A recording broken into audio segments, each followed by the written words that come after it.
السلام علیکم جی، ایک دفعہ پھر پارٹ 3 میں میں آپ کے ساتھ حاضر خدمت ہوں۔ تو یہاں جو ہمارا علاقہ ہے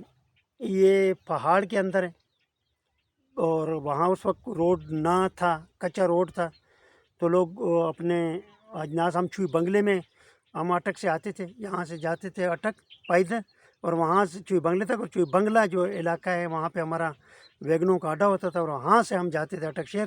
خریداری کر کے، پھر وہ اس وقت آتے تھے، وہاں پر ہم اپنے گدھے اونٹ وہ ساری چیزیں باندھ لیتے تھے، اور ایک آدمی کو بٹھا دیتے تھے، اور باقی سامان لے کے وہاں سے آتے تھے، پھر وہاں سے گدھوں پہ لاد کے ہم یہاں تک لے کے آتے تھے۔ اب رہی یہاں کے جو ہمارے اس زمانے میں جو کرتا دھرتا لوگ تھے، جو علاقے کے کونسلر تھے، نمبردار تھے، یا علاقے کے زعماء تھے، تو ان کا میں تھوڑا سا تعارف کرا دیتا ہوں اس ولاگ میں۔ اس وقت جب روڈ نہیں تھا، تو چونکہ میں ایک نمبردار کے خاندان سے ہوں، ایک میرا پردادا نمبردار تھا، پھر ایک یہاں پہ ہمارے ڈوک گھوڑا مار کا ایک نمبردار ہے بابا علیم گل، وہ اس وقت مشہور ہستی تھی یہاں پہ۔ پھر سجنڈ میں ہمارے جو تھا وہ مینا گل نام تھا نمبردار کا، وہ ہمارے آباء و اجداد کے ساتھ رہا ہے، وہ تھا۔ یہ تینوں نمبردار تھے اس علاقے کی خدمت کے لیے۔ پھر وہاں اس میں سے جو مشہور اور ہستی تھی، یہاں پہ ہمارا ایک کونسلر تھا محمد خان، جنہوں نے ہمیں پہچان دی ہمارے لوگوں کو۔ وہ پیدل اپنے اس کے ہاتھوں کے ذریعے سے اپنے دو لوگوں کو لے کے جاتے تھے، اور روڈ کو اس قابل انہوں نے بنایا یہاں تک کہ اگر ان کی تعریف نہ کی جائے اور ان کو یاد نہ کیا جائے تو یہ بھی تاریخ کے ساتھ زیادتی ہوگی، اور اس کی ذات کے ساتھ زیادتی ہوگی کہ ہم اس کو یاد نہیں کر رہے۔ تو انہوں نے کچا راستہ آہستہ آہستہ گینتی بیلچے کے ساتھ، ہاتھوں کے ساتھ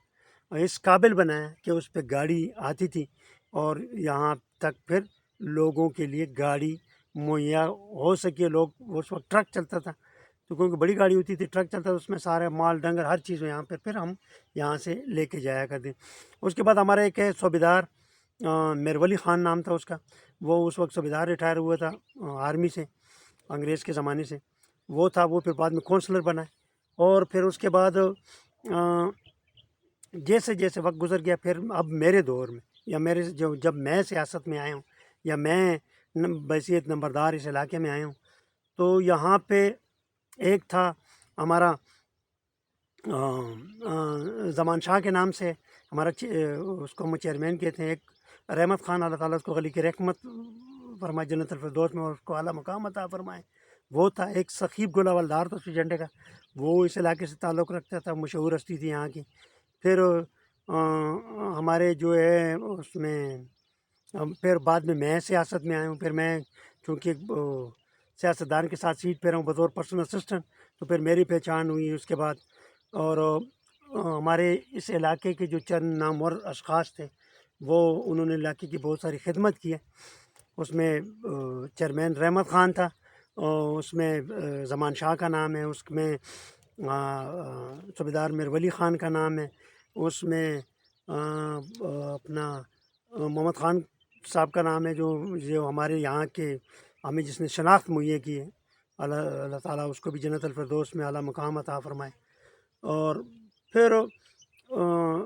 بعد میں لوگوں نے کافی کوشش کی ہے، اور اپنے علاقے کے لیے، اپنے علاقے کی فلاح و بہبود کے لیے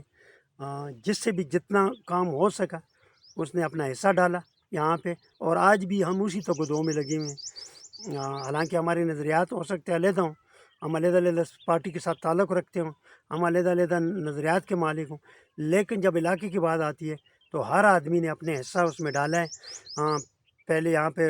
کچا روڈ تھا، پھر اس کے بعد 87 میں شیخ صاحب نے، شیخ آفتاب احمد صاحب ہمارا MPA بنا، انہوں نے ہمیں فنڈ دیا، یہاں ہمارا روڈ پکا ہو گیا۔ ابھی اللہ کی مہربانی سے یہاں پہ ہائی اسکول ہے، یہاں پر BHU ہے ہمارا، یہاں پہ ہمارے پرائمری اسکول ہیں، اور یہاں پہ ہمارے عورتوں کے پرائمری اسکول ہے، مڈل اسکول ہماری بلڈنگ بن چکی ہے، لیکن ابھی تک اس کی پراپر طور پہ منظوری نہیں ہوئی مڈل کی، تو مڈل ہمارا ابھی باقی رہتا ہے۔ اور روڈ ابھی ہمارا دوبارہ پھر سے شروع ہوا ہے، تقریباً 32 کروڑ روپے کے لاگت سے شیخ آفتاب احمد میں نے ہمیں 32 کروڑ روپے اس علاقے کو دیا، ہماری پر بہت بڑا احسان کیا ہے، اور ہم اس کی جتنا بھی شکریہ ادا کریں وہ کم ہے۔ وہ یہاں پہ ہمیں جو ہے انہوں نے مہیا کی، اور ابھی اس پہ کام جاری ہے، اور ہو سکتا ہے کہ اس گرمیوں میں اس کی تکمیل ہو جائے۔ تو یہ تھی جی ہمارے چند معلومات۔ اس کے بعد اب پارٹ 4 میں کچھ اور لوگوں کے نام آپ کو بتاؤں گا جنہوں نے اس شہر کے لیے، اس گاؤں کے لیے، اس علاقے کے لیے اپنی کاوشیں کی ہیں، اپنی خدمات دی ہیں اس علاقے کو، اور اپنے لوگوں کی فلاح و بہبود کے لیے کام کیے ہیں۔ تو اگلے پارٹ میں انشاءاللہ میں آپ کو ان کا